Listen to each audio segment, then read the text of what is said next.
How to log in a Lloyds credit card. Hey everybody, welcome back to our YouTube channel. In today's video, you will learn how you can get logged into your Lloyds Bank credit card account. So without any further ado, let us jump right into the process. Head over to any of your web browser and at the top search bar, type in Lloyds Bank credit card login.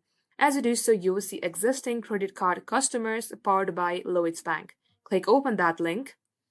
As you do so, you will land onto its official website.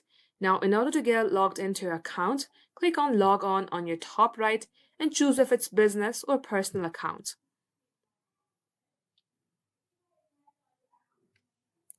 Then again, at this page, under User ID box, type in your user ID. Once done, type in your password. In case you would like to remember your user ID for this site, check the box that says Remember My User ID. Once you do all that, click on to continue, and if your credentials are correct, you will get logged into your Lloyds Bank credit card account.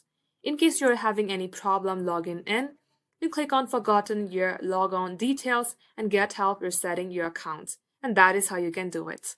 That wraps up today's tutorial. If you would like to see more videos on this topic, then all you have to do is comment down below and we will get back to you soon with more tutorials like this. In the meantime, what you can do is like this video and subscribe to our channel. And don't forget to hit the notification bell icon so that you will get a notification whenever we post. Thank you for watching. We will catch you up soon.